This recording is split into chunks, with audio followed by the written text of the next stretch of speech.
우리가 앞서 도대체 간방, 이 조선 동이족의 후예인 우리 한민족에게 왜 정역이라고 하는 하늘의 운행 도수를 문제 삼는 것이 생겨난 것인가 하는 문제 잠깐 살펴봤지요.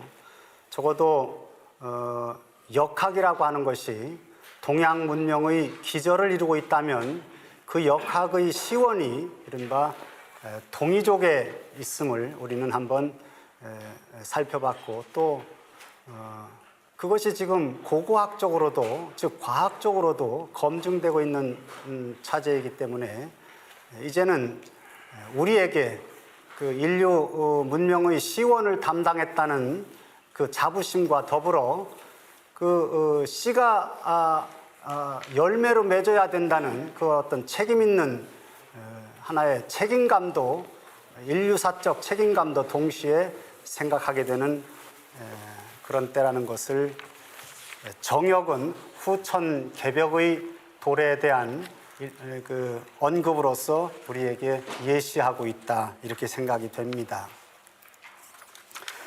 우리가 후천 세계라고 하는 것은 단순히 어떤 그 물리적인 도수를 출현해서 예정하는 것은 아닙니다. 적어도 인간 세계는 그 신명적 차원의 경지를 갖고 있다고 스스로 우리가 전제할 때 이러한 논의가 가능하지요.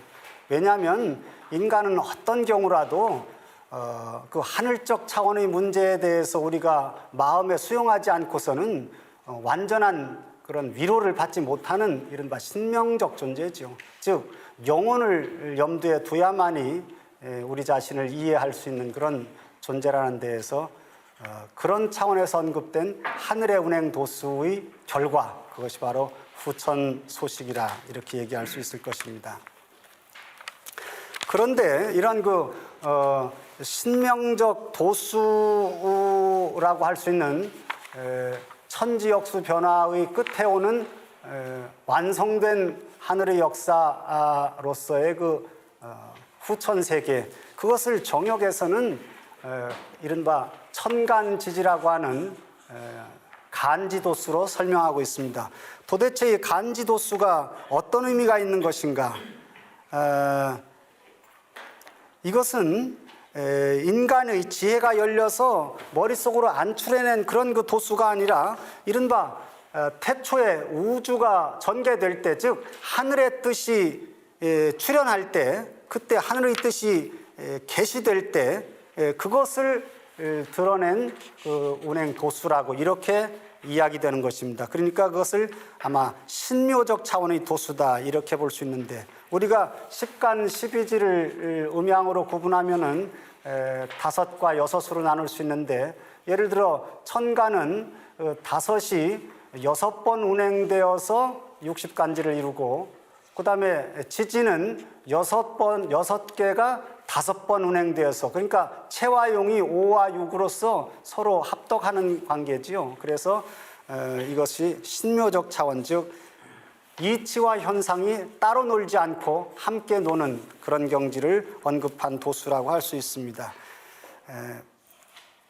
그런데 왜 60간지로서 역학, 오늘 우리에게 주어져 있는 주역의 64궤와는 어떤 관계가 있는가? 주역은 왜 그럼 64궤의 이 순서를 가지고 있을까? 이 문제를 한번 잠깐 저는 이렇게 생각해서 한번 적어봤어요. 40페이지 한번 볼까요?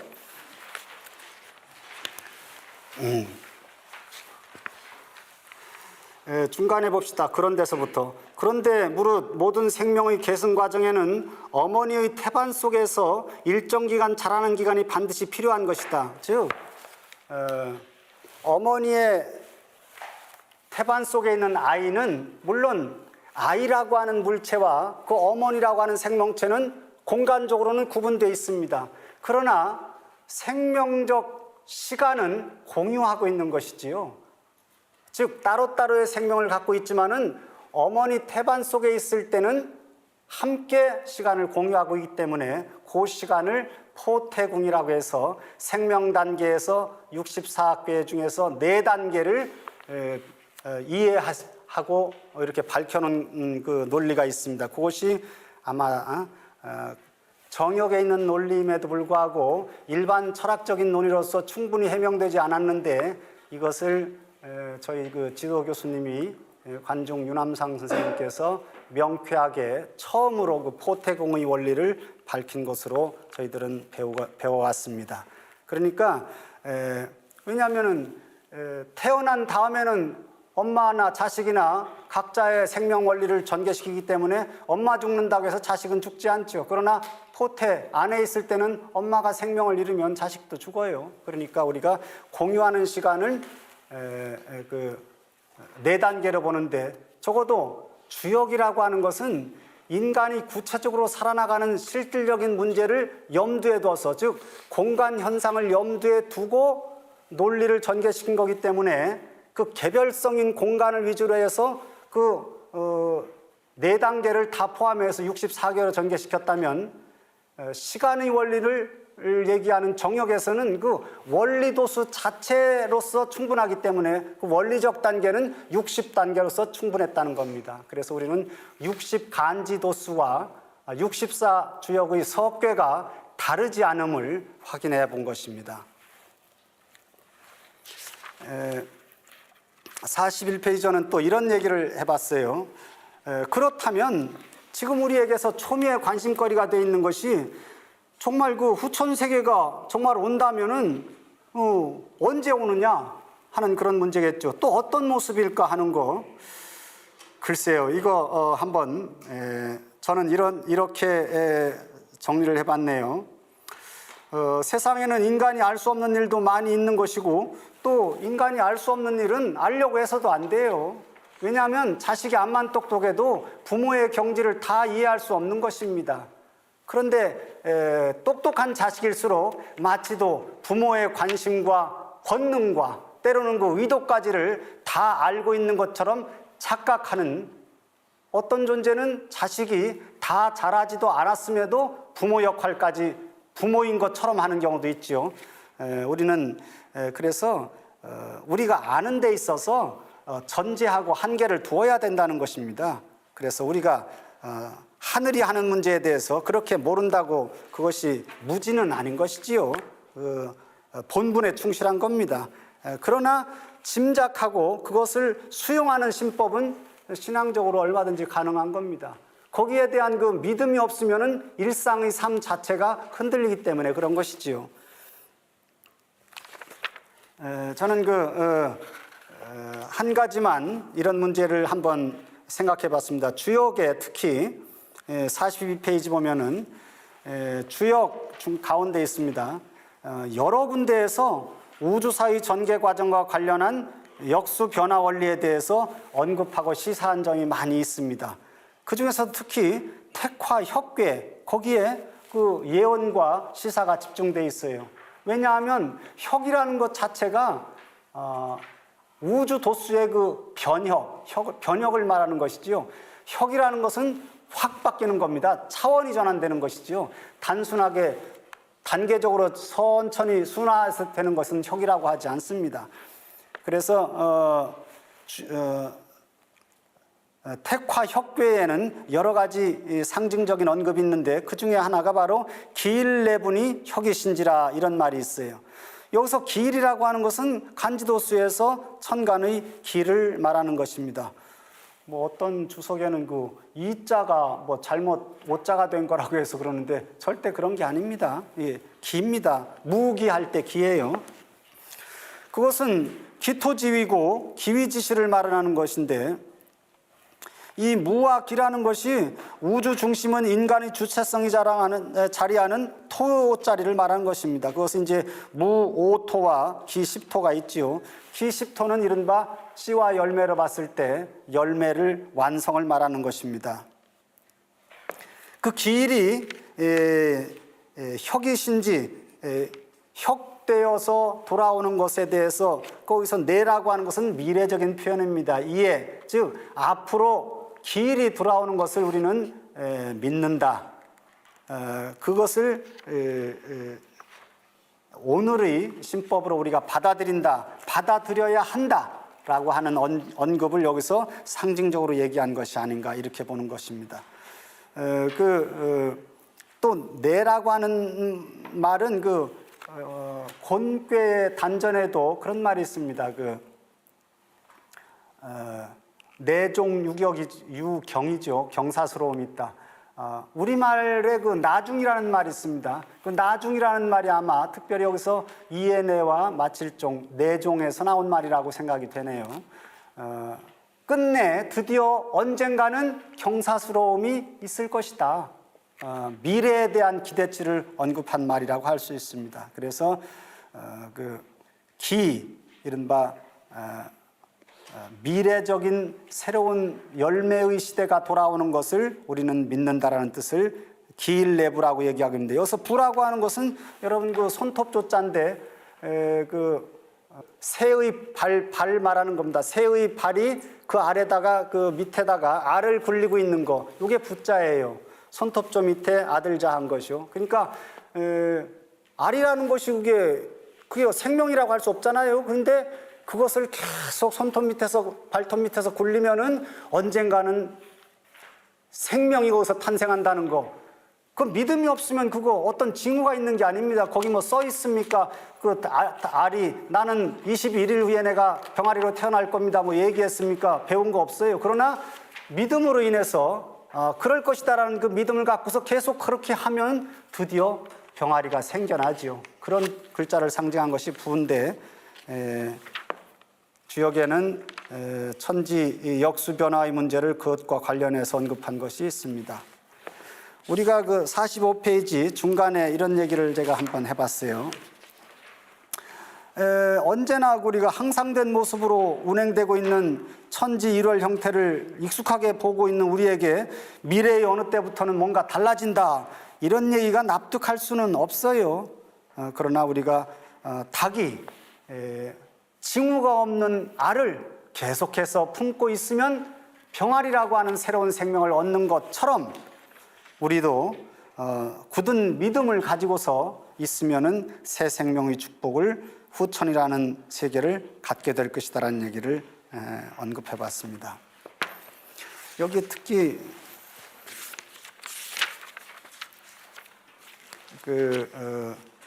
기위, 그러니까 무토와 기토, 완성된 열에 해당하는 기위를 얘기한 것이 바로 주역에서는, 천간에서는 무와 기고, 지지에서는 진술충미라고 할 수 있어요. 즉 이것이 새로운 변혁의 단계를 상징하는 천간지지로 활용할 수 있는데, 제가 43페이지 주에 보면은 인류사에 있어서 성인이 새로운 세상을 다시 열고 새로운 분위기로 연출한 세상을 다스린 그런 계기의 간지도수는 대부분 토가 들어가 있습니다. 그리고 또 인류 역사에서 위대한 스승인 콩자와 바로 후천 개벽을 정역에서 언급한 일부 선생은 탄생, 그리고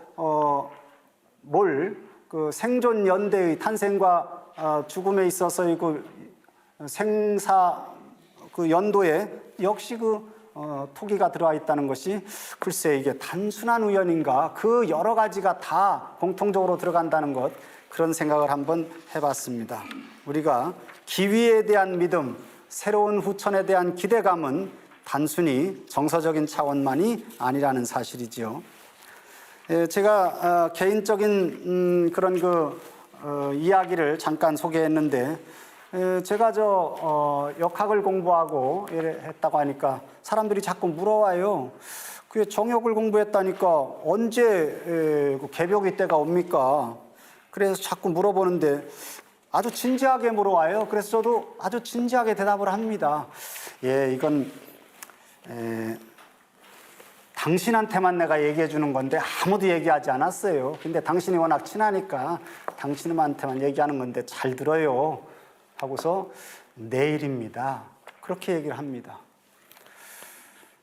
정말 저는 그렇게 믿습니다. 내일 그날이다 라고 믿고 오늘을 산다는 것은, 오늘의 삶이 내일 그날이라고 믿고 오늘의 삶의 내용이 전적으로 달라집니다. 왜냐하면 내일이 바로 그때임을 믿음으로 해서 오늘이 정말로 귀하고 성스럽고 아름답습니다. 후천세계에 대한 성인의 말씀은 그래서 언제나 바로 오늘 선천의 지평에서 나의 일상으로 증거되지요. 사실 후천세계의 아름다운 기대감은 선천의 척박한 삶 속에서 이루어지는 것이라고 봅니다.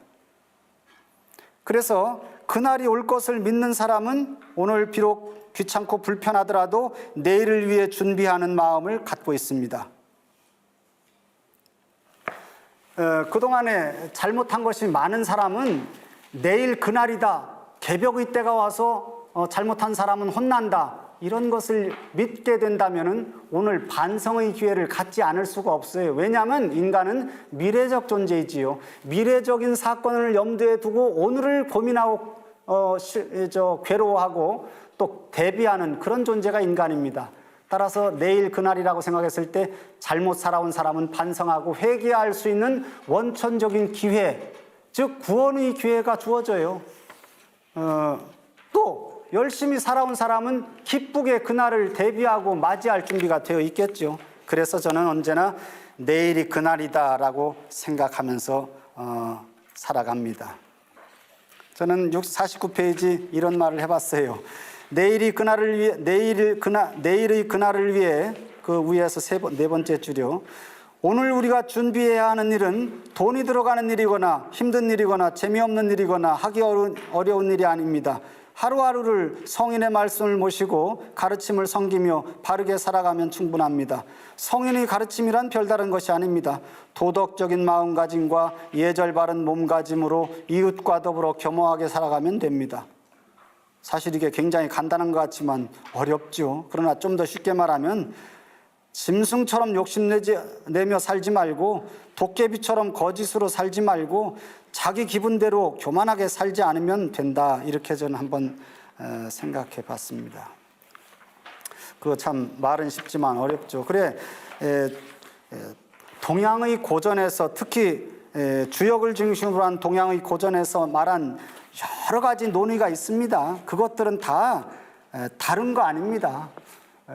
후천에 대비해서 우리가 선천에서 살아가야 될 올바른 몸짓을 가르쳐준 그러한 교과서지요. 그런 안내서라고 할 수 있습니다. 그러니까 한마디로 그것을 공자는 때에 알맞게 살아야 되는 법도로서의 시중지도라고 얘기를 하고 있습니다. 좀 더 구체화시켜서 지금 후천이 도래하는 인류사적인 징후, 그것을 한번 생각해 볼 필요가 있습니다. 왜냐하면 지금 그러한 시대를 맞고 있다고 하는데 과연 정말 그런 것인가? 그 막연하게 얘기하는 게 아닌가? 저는 적어도 앞서 인간의 삶의 원리를 종교와 과학의 두 영역으로 구분했는데 종교와 과학의 두 영역을 우리가 잘못 대우했기 때문에 이 문제에서 모두가 반성해야 된다고 생각하고 그런 문제를 한번 생각해 봤어요.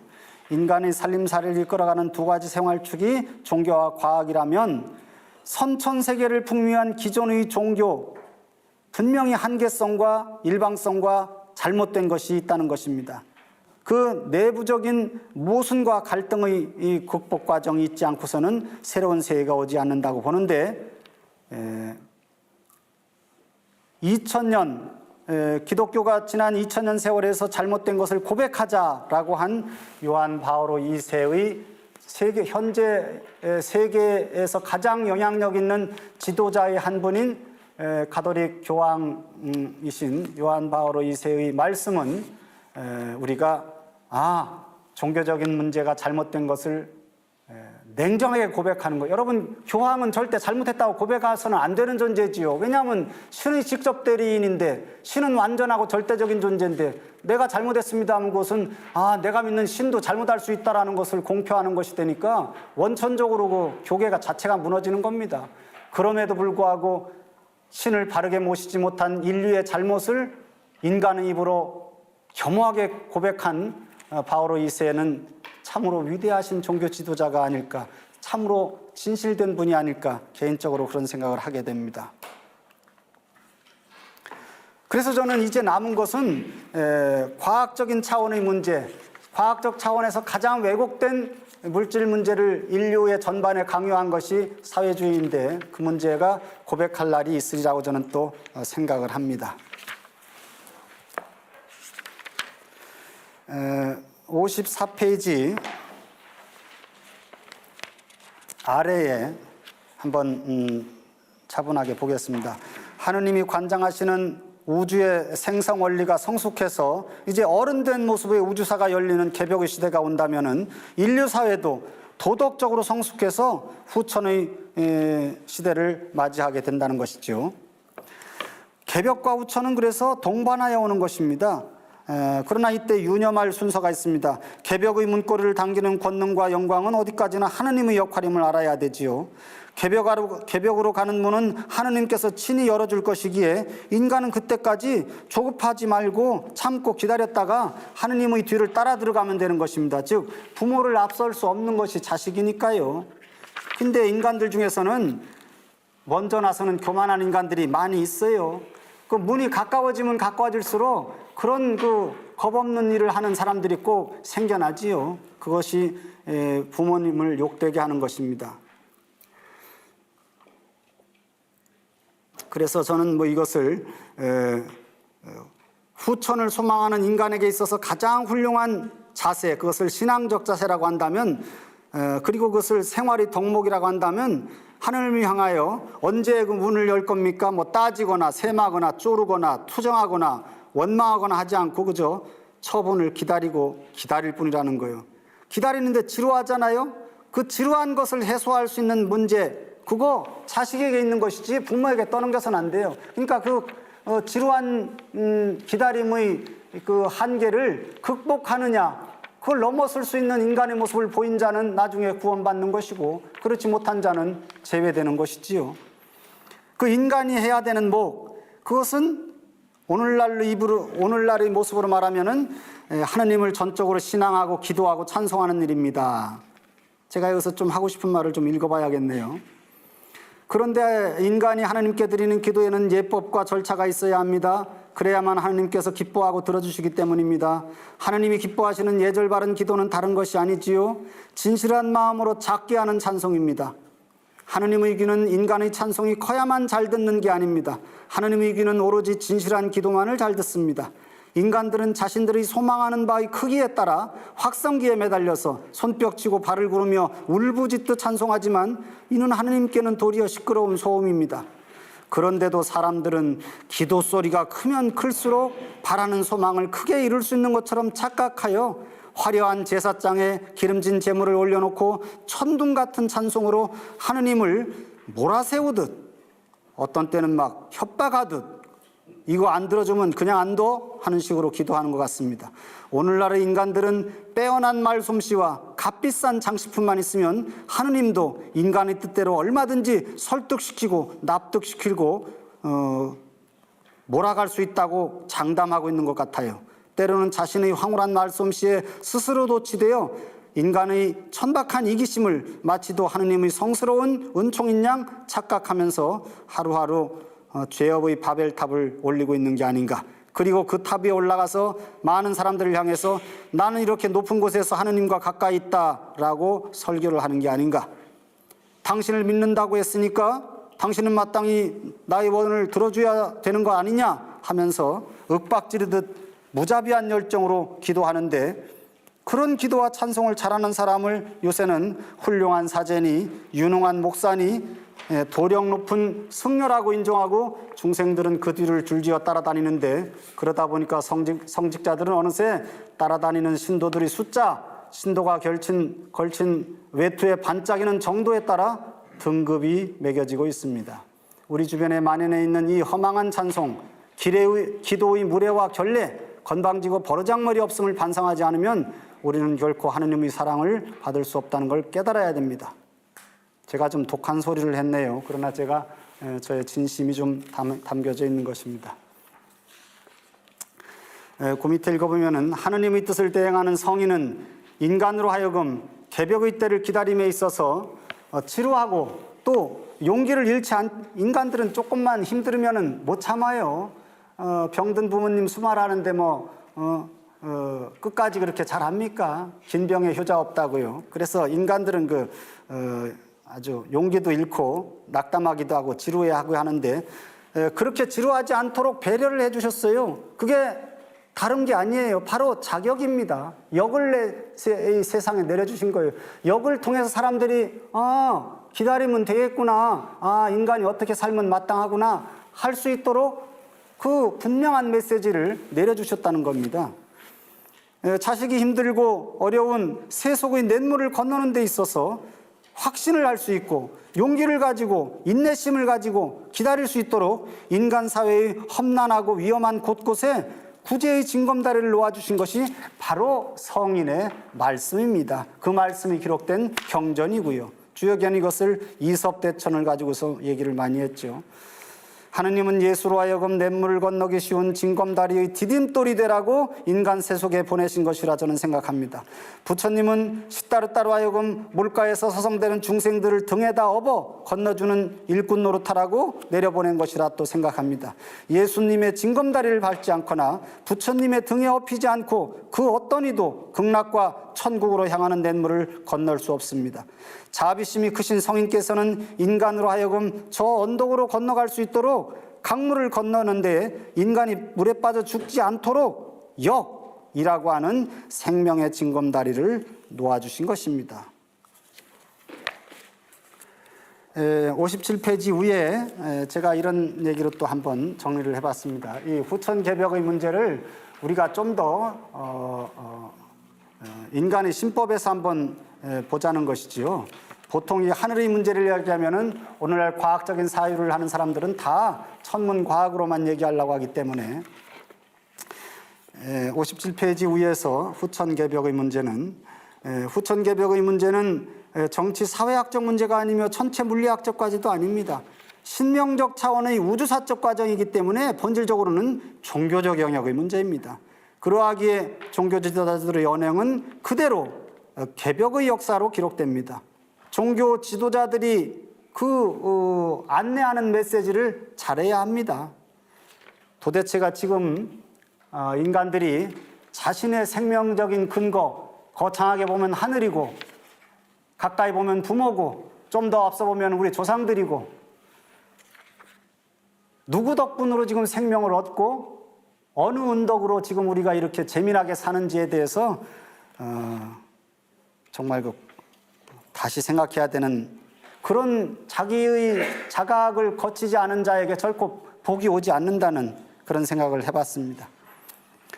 부모에게 불효한 자식이라는 건 자기 생명 존재의 가치를 잃어버린다는 뜻이지요. 어찌 지구마을의 촌장 노릇을 감당할 수 있을 것인가. 나를 낳아주신 부모 앞에 엎드려 자문하고 자답하는 절절한 고해성사를 할 수 있을 때 오늘의 우리 상생의 모임은 개벽 선포의 현장으로 아마 기록되고 기억될 수 있지 않을까 생각해 봅니다. 저는 이런 생각을 해봅니다. 머지않아 이 문제에 대해서 책임 있는 자들이 인류사에 나타나 자기 비판과 자기 극복 선언이 있을 것이다 라고 봅니다. 그 고뇌의 자기 씻긴 곳, 인류의 자기 참회 의식이 열리는 날 지구마을의 인민들은 후천을 맞이하기 위한 축제의 프로그램에 들어갈 수 있을 것이다 라고 생각해 봤습니다. 좀 더 이제 아주 더 구체적으로 우리 인류 문명의 이 씨 노릇을 한 우리가 인류 문명의 열매를 위한 빗장을 열어야 될 책임적 존재라고 볼 때 우리 구체적으로 대한민국에게 있어서 우리 한민족에게 있어서 후천의 소식은 어떻게 나타날까?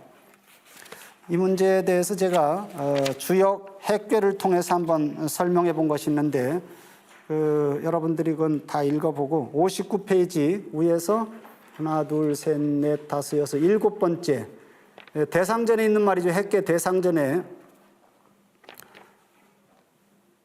군자의 사과유제라는 말이 있죠. 저는 이것을 이렇게 우리 민족과 더불어 생각해 봤습니다.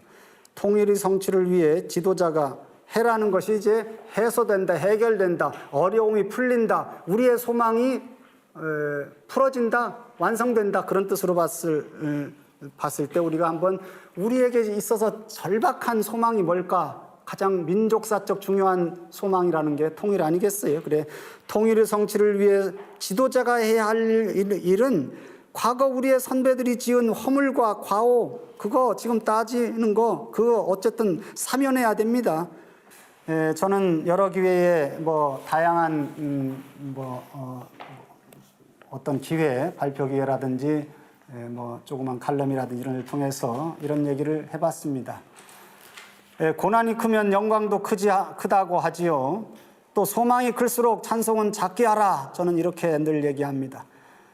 우리 민족의 역사에서 유달리 고난이 많았으면 큰일을 성사시키기 위해 큰 병을 이겨내라고 하느님이 사랑으로 내려주신 면역 항체 백신이라는 예방주사 아니냐.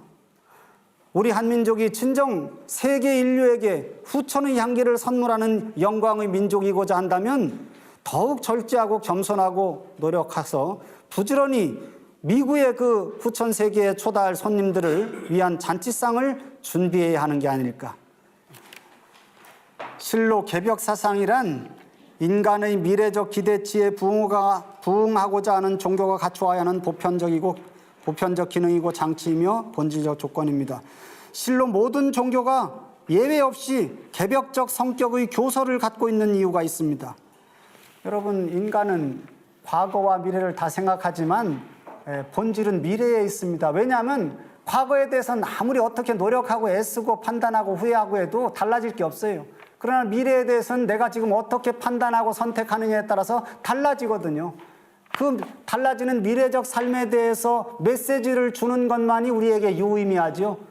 그렇기 때문에 모든 종교는 미래적인 메시지를 담고 있지 아니한 것은 본질적으로 존재할 수가 없습니다. 그래서 기독교가 제시하고 있는 천국이라든지 불교가 얘기하는 정토사상, 더군다나 미륵 하생신앙 같은 거예요. 더군다나 정역의 후천사상 등은 종교의 본질인 개벽적 교설의 범주에 포함되는 것이지요.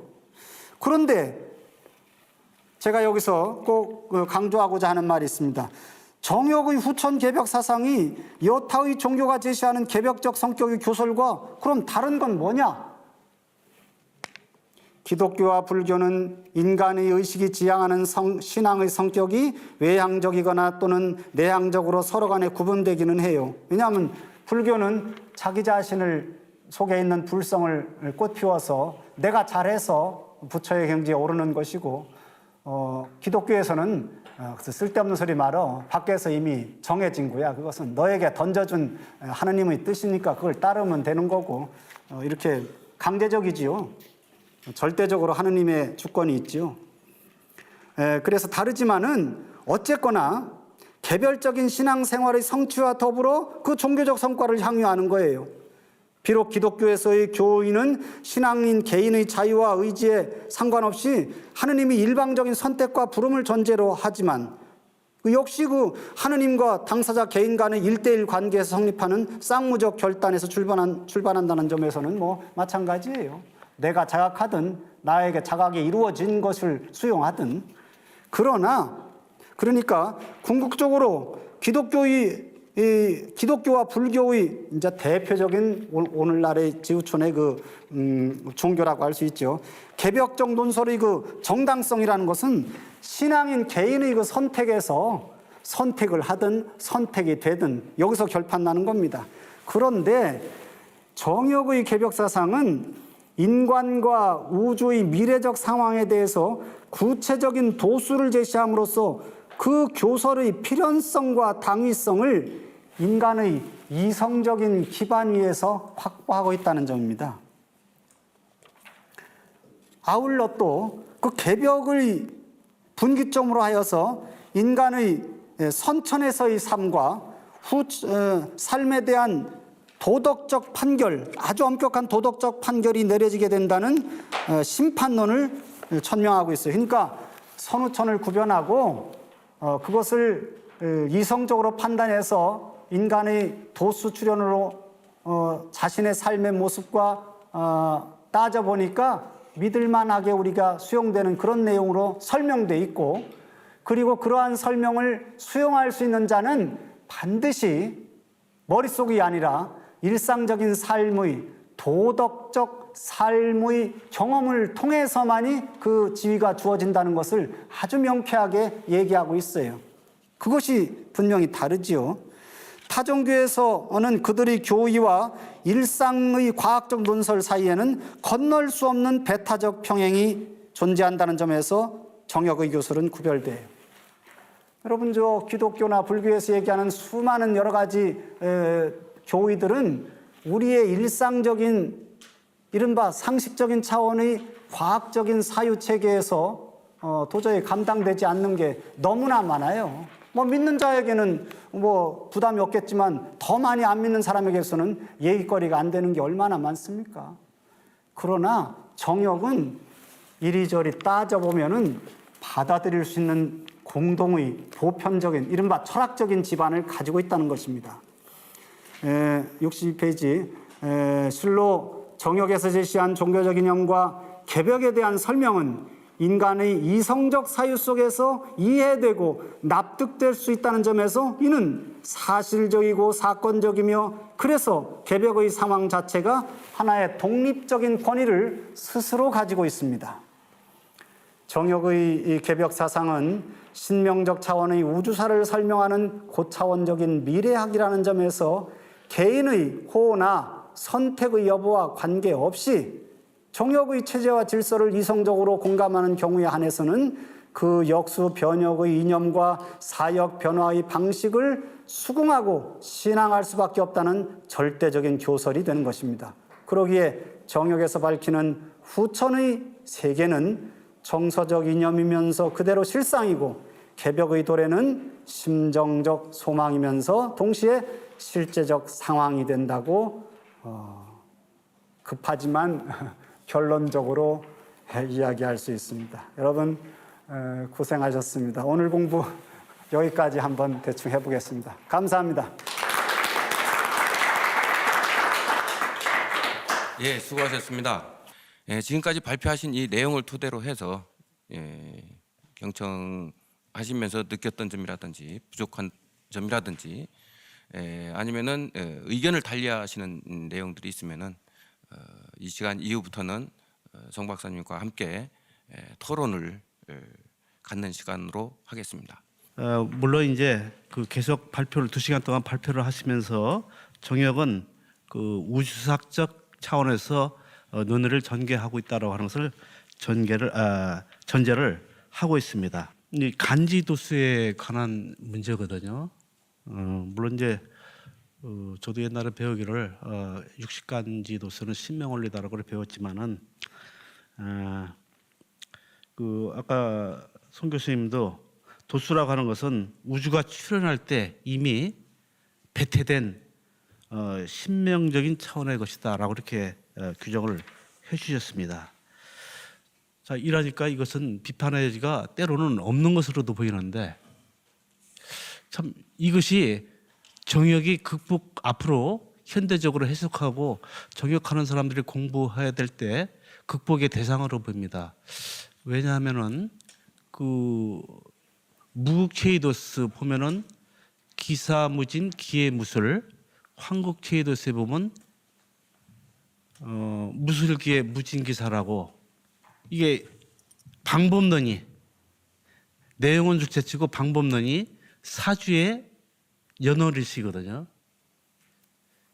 참 이렇게 되니까 이 방법론이 김일부 선생은 뭐 체험으로 이렇게 쓰셨겠지만 방법론이 어떤 그 술수와 같은 방법론이라고 비판할 여지가 있기 때문에 이것을 아무리 신념, 믿음이다라고 이렇게 강조는 할 수 있을지언정 신념과 믿음은 주관성이라는 점에서 그 제약을 받기 때문에 앞으로 극복하는데 물론 저도 고민하는데 송 교수님은 이 점에 대해서 간지도스가 현대적으로 정혁상을 이해하는데 어떤 걸림돌로 작용하고 있는가?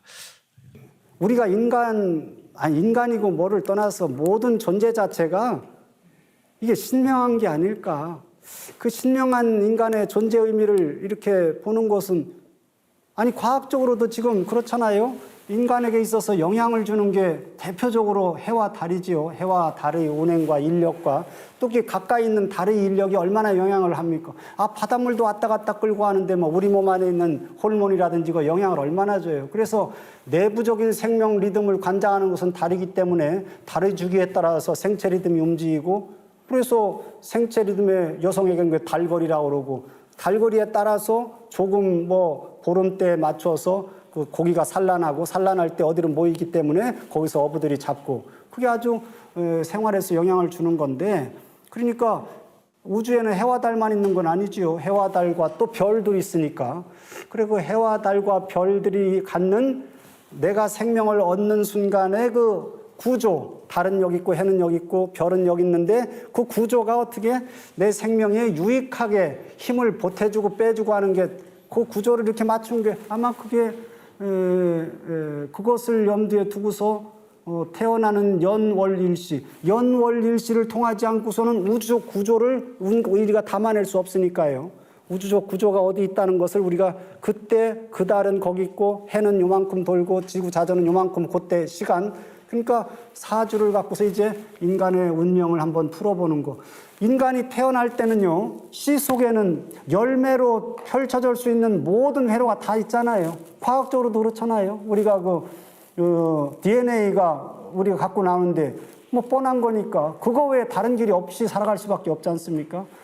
그렇게 봤을 때 아마 사주로 이렇게 정해되는 거, 그것을 저는 뭐 이렇게 소박한 인간으로서 뭐 저는 개인적으로 그것에 대해서 매여 있지는 않습니다. 그래서 꼭 사주 봐주면서도 그런 얘기를 하는데, 부정이나 긍정이나 이런 문제에 매이진 않더라도 적어도 우리가 생겨난 생명적인 구조 자체에 대한 아주 순응하는 겸손한 태도는 마땅한 거 아니냐. 아무리 내가 기가 막히게 노력하고 잘났어도 제가 장동건보다 못생겼어요. 그거 뭐 노력해서 되고 애쓰는 거 아닙니다. 아무리 제가 무슨 노력을 해더라도 다른 사람 부자 못 따라가요. 그거 아니 남자로 태어나고 여자로 태어나는 것 자체가 이미 정해진 거 아닐까요? 그런 생명의 출발점에 있어서 대전제가 정해지는 것은 역시 나의 영역을 넘어서는 견지인데, 그러한 문제까지도 인간적인 차원에서 이해해 보려고 하는 게 아마 간지도수가 아닐까. 그리고 제가 전체적인 흐름에서도 얘기했지만 우리가 모를 것은 모르는 것이 좋아요.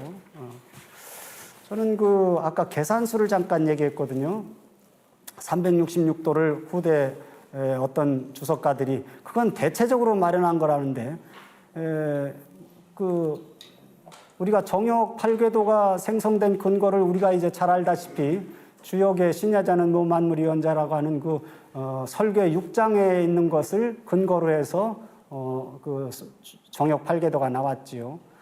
근데 위대한 학자, 참으로 훌륭하신 그 학자인 주자께서는 다 설명했죠. 그분은 성격에 설명하고 자기가 잘난 척하지 않으면 못 견디는 그만큼 자부심이 높으니까 대학에서 보망장까지 썼잖아요. 그러니까 내가 참 성인적인 경계에서 자부심 높게 썼는데도 불구하고 이 계산수라고 얘기한 사람 자기가 모르는데도 아는 척하기 위해서 아마 366도는 대충 얘기한 그 숫자지 거기 뭐 이렇게 얘기했지만, 주자는 6장을 설명하면서 앞에 얘기를 설명한 것 같은데 끝에다가 딱 그랬어요. 미상기일. 미지기일이라는 뜻이죠. 잘은 모르겠다.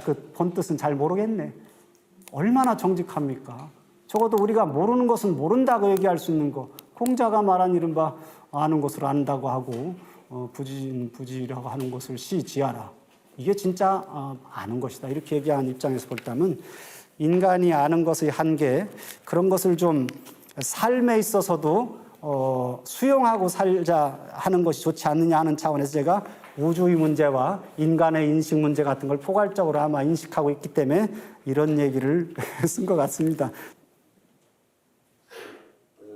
예. 선생님께서는 주역과 정역의 중심 과제를 대비시키면서 일단 주역은 인도론, 도덕론적인 차원에서 대비를 시켰고 정역은 천도론, 자연론 내지는 우주론 식으로 대비를 시켰죠. 물론 뭐 이것은 충분히 근거 있는 말씀이라고 생각은 됩니다. 물론 상대적인 측면에서는 분명히 그런 측면이 있죠. 문제는 이제 여기에서 저는 출발한다고 봅니다. 선생님께서 이제 이 후천 소식을 쭉 나열하시면서 이 정역의 후천 소식을 사실은 그 개벽의 측면에서 보면 주로 자연 개벽의 측면만 말씀해 주셨어요. 그리고 이것이 이제 정역의 중심 과제를 그렇게 설정하고 있기 때문에 하고도 연관되어 있다라고 생각이 듭니다. 문제는 과연 저도 뭐 정역을 읽으면서 뭐 잘은 모르지만 정역을 이렇게 보면서 느끼는 측면이 과연 정역의 인간 개벽이나 문간 개벽의 문명 개벽의 측면이 좀 어느 정도 서술되어 있는 건지 조금 의문을 갈 정도로 자연 개벽에 좀 치중되어 있다는 점은 분명한 것 같습니다. 또한 오늘 이 선생님께서도 설명을 쭉 해주시면서도 사실은 인간 개벽이나 자연 개벽의 측면을 뒤에 부분에서 얘기를 하시면서도 사실은 개인적인 측면, 개인의 어떤 도덕적인 교수를 측면으로 흘렀지 정역 자체 내에서 인간 개벽이나 문간 개벽을 문명 개벽의 측면을 제시한 것은 없지 않느냐 하는 이런 의문점이 들어서 하나 말씀을 드리고요. 이제 이른바 개벽의 문제를 천지역수의 그 이른바 물리적인 그 도수 변혁의 입장을 위주로 얘기했는데 제가 그 중간에 잠깐 그런 얘기를 했죠. 이른바 도덕적으로 살아온 사람들의 그 심판이 있는 자만에 한해서 그 이제 개벽의 시대. 그러니까 실제는 하늘이 어떻게 되느냐가 더 중요한 건 아닙니다. 인간의 삶의 문제가 어떻게 그 이른바 구의 종시, 그 종시가 되는 개점에서 어떻게 허물없이 넘어갈 수 있느냐, 살아갈 수 있느냐의 문제인데 내가 살아가는 문제 때문에 아니 살아갈 수 있는 토대가 다른 어떤 새해가 온다면 그게 이제 문제가 되는 거죠. 아니 그게 언제 오고 어떻게 오는 것, 그러니까 더 근본적인 것은 나의 일상적인 삶의 문제이기 때문에 특별히 공자라든지 아마 일부 선생님께서도 한 개개인이 삶의 후천 세계를 살아갈 수 있는 자격을 얻느냐 못 얻느냐, 오늘날로 말하면 회개한 자는 구원받고 뭐 선업을 쌓은 자는 좋은 일이 있고 뭐 그런 인연설과도 뭐 크게 다르지 않다고 생각하는 거예요. 왜냐하면은 인간의 삶에 있어서는 그게 더 실질적으로 영향을 주거든요. 그래서 그런 얘기를 저는 51페이지 한번 읽어보겠습니다. 가운데 주역이 지난번에 안 읽어서 그런데 주역이 글로 쓰인 이유와 목적, 필요성 등에 대한 언표, 이게 아주 저는 핵심이라고 봐요. 인간은 마땅히 시의성에 따라 살아야 되는데 그것을 잃으면은 안 된다. 이게 바로 시중지도를 얘기하는 근거죠. 그 다음에 이제 보면은 성성존존이 도의지문이다. 성성존존, 존존이라는 것은 시대적으로 쭉 끊임없이 이어지는 생명적인 전원, 계승되는 그 모습을 아마 이렇게 형용사적으로 얘기했겠죠. 한자에서 두 자가 계속되면 그렇잖아요. 그러니까 인간이죠. 그러니까 인간의 인간성이 인간성으로서 존속되는 거. 그러니까 선천에서의 인간다움이 그대로 후천에서도 존속되는 이런 거. 근데 그것을 반드시 문을 통과해야 됩니다. 새로운 것을 통과하는 계기를 갖지 않으면 구분이 안 되잖아요. 근데 그 문이 무슨 문이냐? 도의지문입니다. 도의지문 간단한 말하면 인의지도요, 중정지도요, 도덕지사지요, 이게. 그러니까 아주 중요한 역학의 본질은, 아주 중요한 것은 도덕적인 심판을 언제나 전제하고 있다는 사실입니다. 그래서 정역에서 그것이 겉으로 많이 나타나지 않았을지는 몰라도 그걸 대전제로 삼고 있기 때문에 주역과 정역은 사실 같은 말씀인 것이죠.